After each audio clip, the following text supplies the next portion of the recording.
One of the first things that I had an issue with was the rattling of the pulley.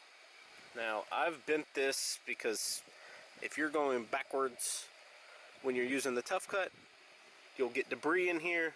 This thing is not very strong. It bends really easy, and then it was touching here and made a very nice noise. I got the black rims on the outside. However, I don't know if the dealer did it, but there's white rims on the inside. I think they're all supposed to be black. I have other concerns with the dealer that they have yet to address because they will not return my phone call. The second thing are the stump grinder mirror attachments. The problem with those is on the power rake, specifically on the left side of the machine. This bracket here will actually hit the actuator motor. It actually damaged it, and I'll show you on the power rake video that I'm going to do soon. The difficulty to get the air filter out is another issue. It's not a problem, but it's just kind of funky. If they would have put the air filter out maybe about an inch more, it would have been quite a bit better. You can see there's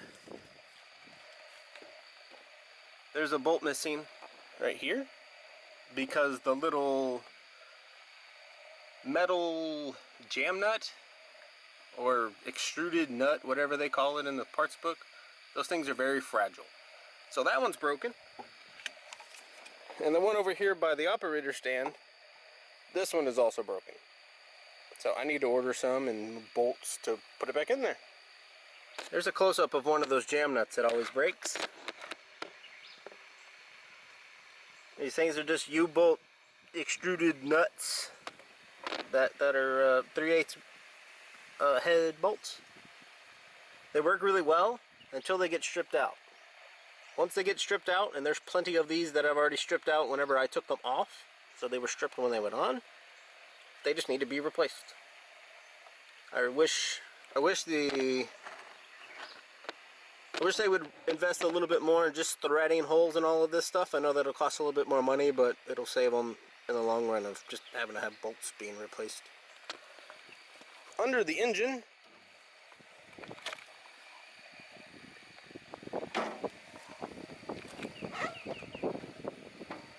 haven't had very many issues with this. This bolt is missing, it fell out. This bolt is missing, it fell out. I had to tighten that one up because I saw it, but that was hot. Because I saw it, I had to tighten that one up a little bit. The gapping between the front headlight mount, that bolt right there, as well as that one, physically touch the heat shield. So if the engine's not running at the right RPM, this thing will just rattle like it's going out of style. At first I had an issue with the hydraulic oil level.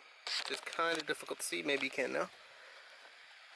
The hydraulic oil level when I got it from the dealer was really low. If you want to see the level, I don't know if I can do this without you seeing it. If you squeeze the bottom of it, what'll happen is the level will change so you can see it. I just took out the grill. Ventrac doesn't put a dye in their oil, so it's hard to see. Maybe right there. So, and the vent is not very good on it. So whenever you squeeze it, you can see the oil level come up. When I got it, it was below the L. So either the dealer or the factory forgot to top it off. I'm thinking the dealer with all the other issues I've been having with them. This vent tube, there's a small one behind it. If that tank is over full, it will drip out of this hose. Focus. It'll drip out of that hose right there. It'll drip on this hose, and then it'll leave a pile on the ground for you to wonder where the hydraulic leak is. So, if it's got too much in it, it's supposed to leak from there. In the previous video of the greasing, I had to take out this whole panel to get to the grease zerk. because either that hole is not the correct position, or the grease zerk needs to be a 45 to stick it out of that hole. I think the bracket needs to be remade. There is a slight smell of fuel when I'm running it. I've looked at the fuel shutoff itself. It's not leaking, but I think there's another line. There's a return line right here. I think where that one goes into the tank itself and goes back in to recycle it, maybe it's not very good, or maybe the tank itself is building too much pressure and it's trying to come out of the vent. This O-ring is pretty good, but it was a little bit off whenever I first got it. So.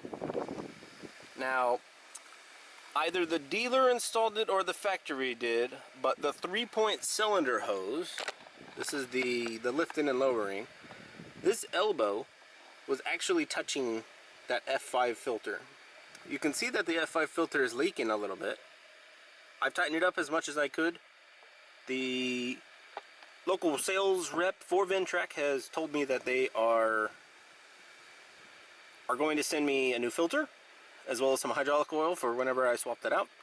So that should be good to go from there, since my dealer is useless. I had to turn the fitting as well. I had to turn the fitting about 45 degrees because with that straight in line where it's supposed to be, it crushes the filter. Area. This mud flap actually fell off because of the bolts that are on the inside. I've replaced those bolts with 2 Loctited Allen screws. If it'll focus, there you go. Because I was doing a tough cut job and I heard during the recording all the clanking of this. The inside one came off, the outside one was still connected, but this whole plate here was rubbing against the tire. So if you go back and watch the other video, it was making that noise basically because I kept driving forward and it was hitting right here constantly. So there is a bolt. I don't know if you can see it. Yeah, you probably can, but I can't. Not this one. The next one in. That one there is actually loose. I've tried to tighten it up. There you go. Come on, zoom. There you go. So that nut is loose. There's the most rear one. That one's the one in the most front. I tried to tighten it up, but it just keeps loosening up. Ventrac, please use nylon nuts instead of these locking nuts. These don't work. Vibrations just cause them to loosen up. So it is what it is. I have the expensive seat. This one is the air ride seat, sorta, just a big spring. It's got the heater in it, which I didn't know came with it. You can also mount the seat in 2 different locations. You have this bolt and this one, and you can see the damage that the dealer did when they installed the seat. They took absolutely no care to do that, but yeah, it looks like they took the old seat out of the back hole and they put the new seat in the front one. I don't know why. I think I'm going to move it to the back one so that I can get a little bit more sliding motion, because right now it's a little close to the steering wheel. I'm going to lower the 3-point. It's just by gravity right now. Sorry for the wind. I'm going to give it a little help with my foot. To lift the seat, come on, Spider. To lift the seat, and do that, and I just push forward on the whole thing with my hand. It'll lift up. This little rod over here lifts up and lines up with that one. This is a lot harder to do with one hand than it is with 2. Almost good enough. Okay. And you'll see that this switch has been jumped. because the seat switch is faulty.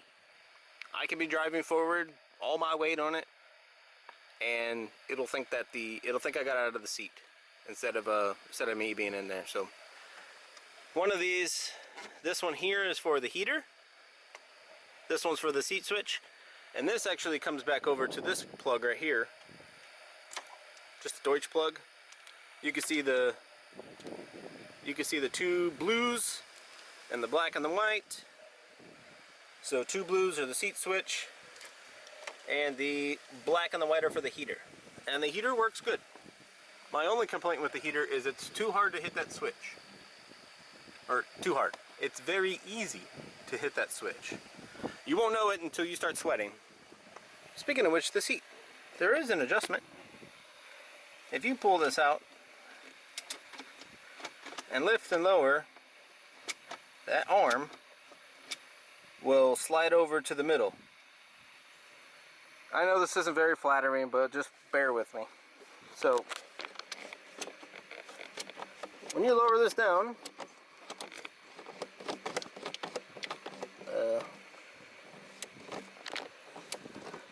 or raise it up, I guess.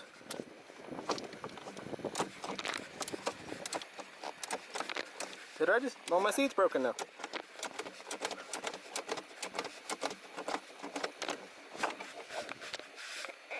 Because that...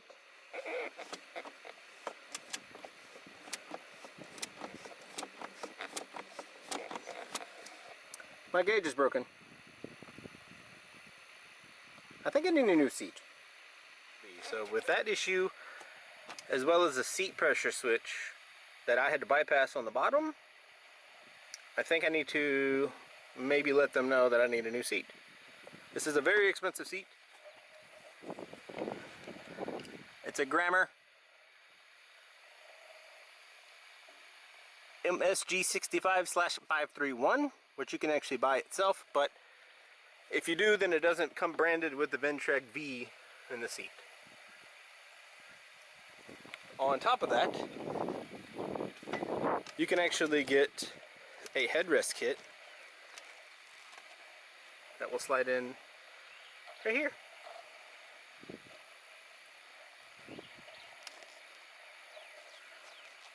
These little plugs just to keep the bugs out of it. But you can put your own headrest on there. With this compartment is that the small wire here, which is going to the 12-volt rear plug, was just loosely done like that.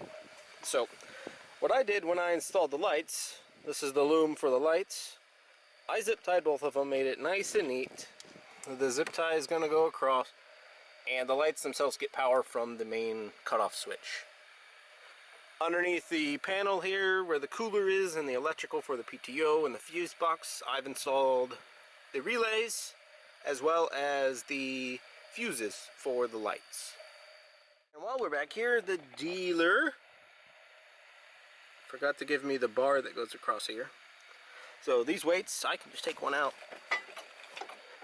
without any problems. They just come on out. There's supposed to be a little bar that goes through here, comes out the other side, and you latch it, but I've never seen it in my life.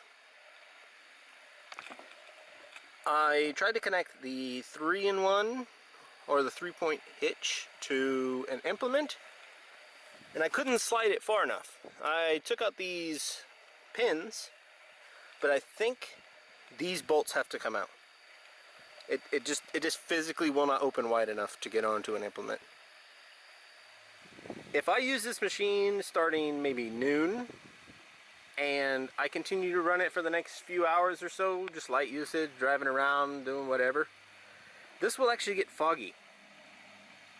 I know it's not wet inside because there's never ever any water. I mean, it's completely dry, but all the gauges will just get, there's just moisture. There's just moisture behind it. It never affects the little LCD screen. It doesn't affect the gauge itself, how it works and everything at all. All these work fine. It gets foggy. I try to wipe it off with my finger, my glove, a rag, doesn't matter. It gets foggy. I don't know how any moisture can get in it. I mean, it's a sealed unit. The electrical is really sealed. It's actually got like melted rubber or silicone or something around it right there. Okay, it's in focus. So I don't know how the moisture gets in it unless it's been there the whole time. As far as the coolant overflow tank, I really wish this was clear. I know it looks better in black, but just by opening the hood, being able to see my level is, I don't know, somewhere right there. So much better than having to take this screw off every single time. Now, you could open up the radiator, but then you lose a little bit of coolant, and it's always questionable whether or not there's any pressure on it. I mean, right now it's warm, so I could probably take it off, but there's always pressure in there, especially in the morning whenever I start it up. If I take this one off, I can hear the pressure inside the system still release. So it works really well. I just wish that this expansion tank was clear.